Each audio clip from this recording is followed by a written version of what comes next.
Hello, I hope you're having all a very great night. Hope you're all doing very well. So uh, the way the Thunder have been playing, they don't have any chance against the Celtics. The number one seed out west, if the Lakers finish at number 8, will be the Minnesota Timberwolves.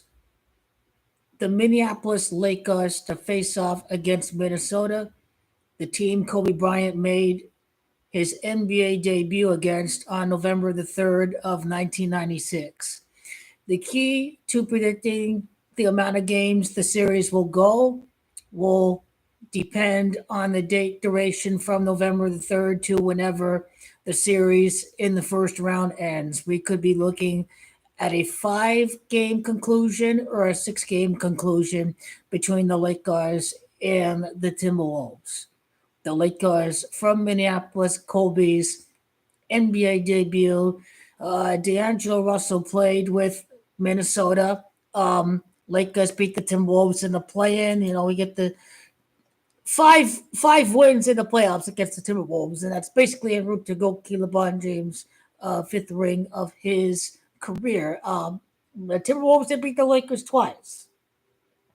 I feel to keep up with the number 1 seed, the Timberwolves are going to have to beat the Lakers on April the 7th. And then people will be talking about, oh, the Timberwolves have beat the Lakers in the regular season. They only beat the Timberwolves when Karl Anthony Towns was out. But Lakers, Timberwolves right now, I believe it is becoming more of a reality that the Lakers are going to face off against the Timberwolves in the first round. Now, when the Lakers defeat the Boston Celtics in the playoffs, keep in mind Kevin Garnett, number 5, won the Celtics' last championship in 2008. Well, exactly 5 weeks after Kevin Garnett's birthday, the Lakers win the championship. Keep in mind that Kevin Garnett spent a lot of years as a Minnesota Timberwolves before moving to the Boston Celtics. So I'm looking at Kevin Garnett. I'm looking at D'Angelo Russell being a former Timberwolf. I am looking at Kobe's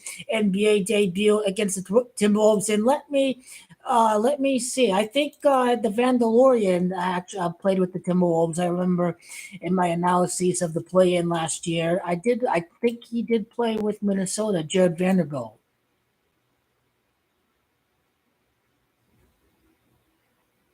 I think he did. I think he did play with Minnesota. Yes, he did. 2019, 20, all the way up to 2021, 2022. So Vandalorian is a former Timberwolf too. I'm not hearing anything about him. I don't know if he's going to come back though.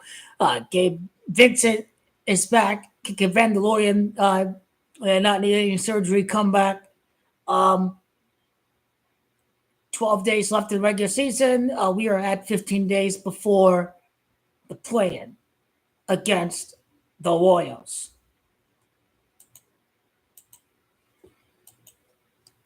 I mean, when I think about facing Minnesota, they beat the Timberwolves en route to go LeBron James' 38th playoff win as a Laker, winning the game 7 against the Nuggets at Colorado. Obviously, the Joker and um, to be determined. Does go King LeBron James defeat the Dallas Mavericks? We shall see. Will Kevin Garnett play the role of victim or the role of villain, I should say, against OKC? Lakers beat the Thunder. They're 3-1 in the regular season, so maybe we need an opponent that you can hype up against the Lakers. You can hype up the regular season that they can't beat the Timberwolves in the regular season. So the Timberwolves have to beat the Lakers April 7th to build the hype that they can't beat Minnesota, even though they came back from 15 points last year to beat Minnesota in the play-in. So to people are going to not give any credit to the win against the Timberwolves because KAT was out for that game. So the haters are already making excuses. I don't know if KAT is going to be back April 7, but got to go Timberwolves over the Lakers April 7th. So definitely looking at a couple more losses to end the year, obviously. Um, Lakers will have to face off against Minnesota in the first round, and I will be prepared um, for my analyses to break it all down.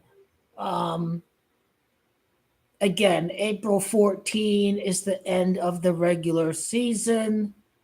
April 14 is also the date that I will do my playoff bracket video prediction.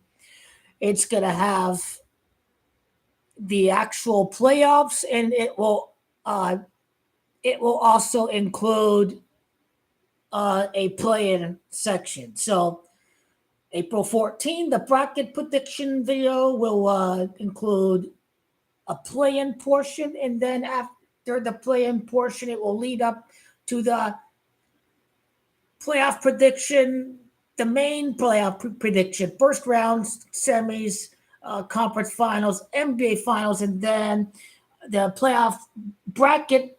I'm going to do a mini bracket on the play, and that's basically what I'm going to do April the 14th once the regular season ends. But you better believe the games are rigged for the Timberwolves to end as the number one seed because, again, it is a Kobe tribute.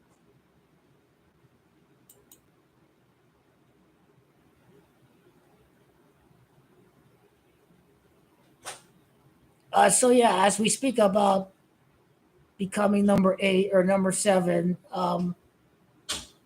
yeah, Kings have tiebreaker. They're beating the Flippers. Sacramento Kings are going to hold on to win the game. Clippers is Gamachi 44 would be win 44 for the year for the Kings. But we'll see how they do against the Celtics. But you better believe the Lakers are losing against the Timberwolves on April the 7th. I can guarantee that. Um,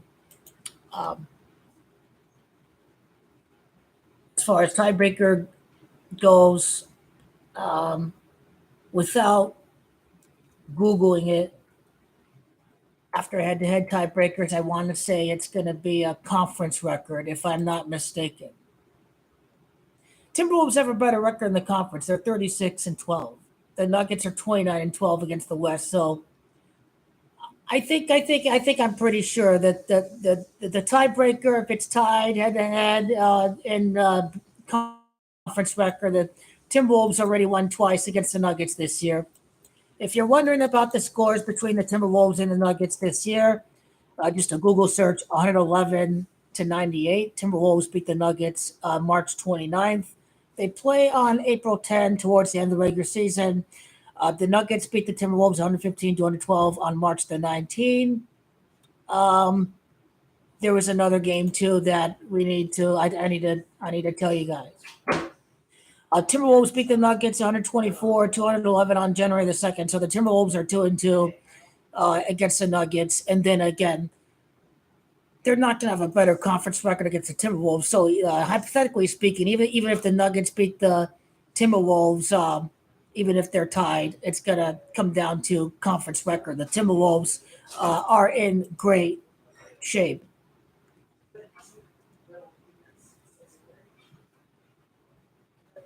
So the Timberwolves are going to beat the Raptors. Both teams actually have a back-to-back, so it's not an excuse for either team.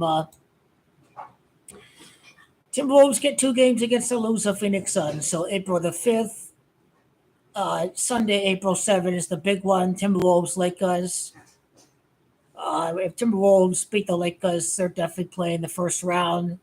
Then they get the Wizards and the Nuggets and the Hawks, and then they close against the loser Phoenix Suns. And depending on where the Suns are at, they may have nothing left to play for, depending on what happens, or the Suns will need to suit up and clinch a number 6 seed, or maybe even possibly a number 5 seed. So a lot is left up for grabs, but after tonight, seeing how Sid Gilchrist Alexander's out, how OKC lost to the Sixers, seeing that they have to travel to Boston a back to back with that without Sid Gilchrist Alexander. Celtics should win that one. So the Thunder are not going to be anywhere than the as far as home the number 1 seed goes. So it's pretty much between Denver and Minnesota. And again, If you're not here during the first part of the stream, Kevin Garnett won the Celtics last title. He played all these years for the Timberwolves. He's number five, fifth ring, 5 years after Kevin Garnett's, 5 weeks after Kevin Garnett's birthday. D'Angelo Russell played with the Timberwolves. So did Vandalorian. Vanderbilt played with the Timberwolves. Kobe made his NBA debut against the Timberwolves. So these are the kind of things that you have to think about as far as the Lakers being from Minneapolis and traveling to Minnesota. They won 5 championships in Minnesota, and Goat Keelan is going for his fifth ring this year. So that's another thing you have to keep in mind because this is the year of Goat Keelan James' fifth ring. So the Lakers are going to beat the Timberwolves in the first round. And then I'd say the Mavericks in the second round, although we'll see. We'll see if loser Suns get close to number 5 or not. Maybe loser Suns against Thunder, probably loser Suns against the Thunder. We're getting closer to seeing exactly who's going to be number 1, number 2.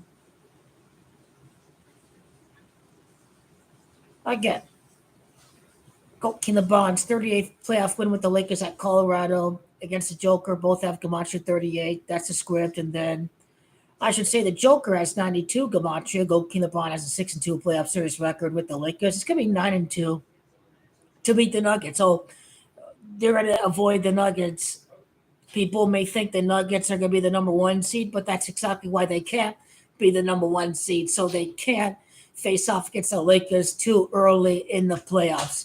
You want to be the champion, you got to beat the champion. The Timberwolves are not the Nuggets, they're going to say. The Mavericks or the loser Phoenix Suns or the Clippers are not the Nuggets, they're going to say. So they have to avoid Denver, and everything about Minnesota makes complete sense. It comes down to Kobe's NBA debut, and it comes down to one of the guys to last win the championship for the Celtics, Kevin Garnett. And but as you think about 2008 and 2024 in the matchup between two teams with 17 championships, well, it's going to be a 17th year without a ring. 2008, 2025, that's how easy it is. The Celtics, in a matchup of two teams with 17 champions, are going to go a 17th year without a title. Think about it. You have to think about it. 17 years without a title, it's right there. It makes it so easy. It's right there.